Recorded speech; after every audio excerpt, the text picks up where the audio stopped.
Every day, thousands of people contemplate moving to Portland, Oregon. Drawn by its natural beauty, creative culture, and our really cool slogan, Keep Portland Weird, rising popularity has many people thinking it's the place for them. In reality, Portland's not for everybody. Here are 10 reasons why you might not want to move to Portland, Oregon. Number 10. The rain. It rains in Portland, Oregon from September to June. Almost every single day.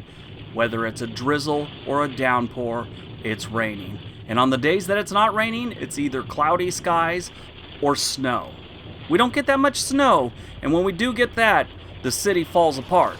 But the rain, we make it through. It just continues to rain. It is so gray, those 9 months, you actually hope for a bloody nose just so you can see some color.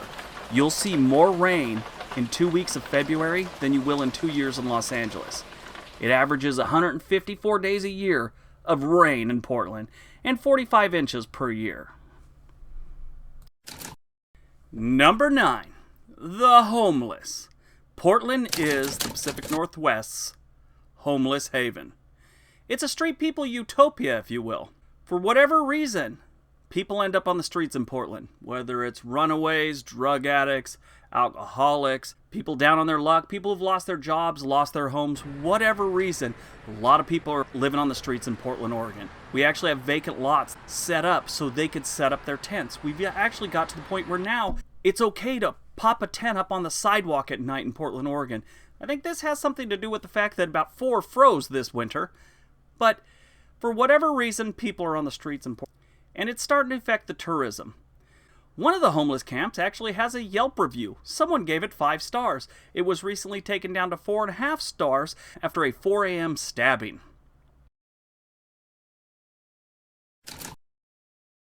Number 8. Protests and social outrage. Not a week goes by we don't have some kind of protest here in Portland, Oregon.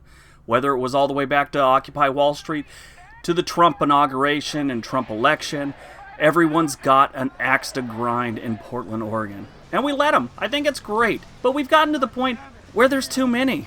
Nobody pays attention anymore. Remember when everyone was doing the Ice Bucket Challenge? It was neat about the first month, and then it started dragging on, and everyone had an Ice Bucket Challenge. It's gotten to be too much. Nobody pays attention like they used to. No longer is it about social justice or any kind of protest.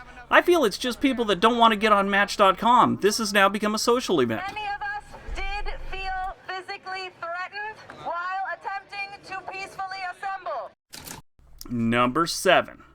Can't pump your own gas. Now, this doesn't seem like a big deal to most people. They'd appreciate someone pumping their gas all the time.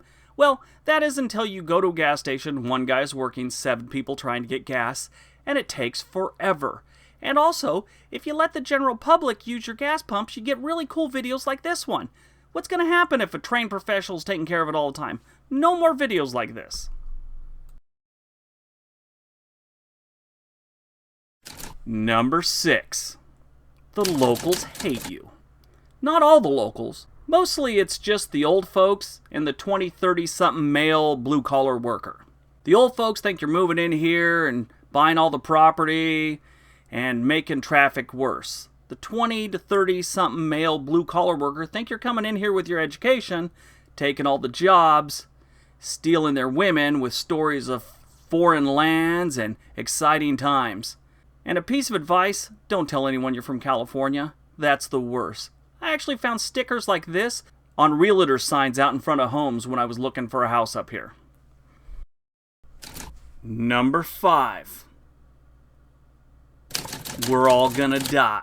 That's right, we're all gonna die here in Portland, Oregon. How? Well, it's a giant earthquake. The earthquake's really not what's going to kill us. It's apparently this giant tsunami that's gonna follow it. We have 2 tectonic plates right off of our coast that are grinding together at a fast pace. They think eventually they're going to break. We're going to have a giant earthquake which will cause a tsunami that will wash away Portland, Oregon. So get a life preserver and enjoy Armageddon. Number 4. Weed is legal. 100% legal. Go into a store right now and buy all the weed you want. That's all well and good. If you want to get high, get high. I just don't want to see More. scenes like this. Oh, you need more. Grandma's getting high. Put your whole face over that. Yes, there. Do it like you mean it. She meant it. I don't mind my grandmother being a stoner. I just don't like getting my ass kicked at PlayStation by an 85-year-old woman. That's embarrassing. Number 3. The rent increase. Rental properties in and around Portland, Oregon have skyrocketed in the last 4 years. 3-bedroom house used to be $1,200. It's now $1,800. Where the national average was $1,200 in 2012, now is $1,300. We're at $1,800 to $1,850. This is due to all the people moving here and the lack of construction. We have a housing shortage, and now we're paying for it. Number 2, nudity. Now, normally this isn't a problem, but if you're thinking about moving to Portland, Oregon, you're probably coming from someplace like California or Arizona, Miami maybe, and you're used to seeing hard beach bodies. We don't have that much sun, and people don't exercise here that much, so really what you get is a lot of doughy lake bodies. And on top of that, every summer, we have the naked bike ride. And it is exactly what I just said, a naked bike ride. It's entertaining to see once or twice, but also keep in mind the women up here are kind of that hippie brand of woman. Not a lot of shaving goes on. So be prepared for that and go enjoy the naked bike ride, but not if you're against nudity. You also, if you're against nudity, you might not want to move to Oregon. We have more strip clubs than any other city in the United States. Number 1. Sometimes our mountains blow up. Sure, the last one was way back in May of 1980. Mount St. Helens blew its top and sent ash and debris for hundreds of miles around. Thousands of miles the ash traveled into the atmosphere. People couldn't breathe. Everyone had to wear surgical masks. Kids at school had to play indoors for months. It was bad. Every single morning, people would have to get out and hose off their windshields just to be able to drive their car. The ash settled, and you couldn't see anything. This went on for months.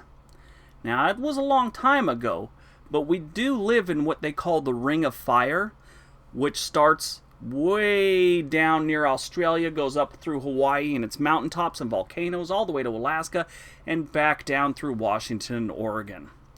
Now, this is really not something a lot of people worry about unless you read some of the reports that say Mount Hood, which is in Portland's backyard, is about to blow. So we'll see how that works out here in the future. But hey, that's my top 10 reasons you might not want to move to Oregon. Please subscribe, give me a like. I hope you enjoyed it. Have a great day.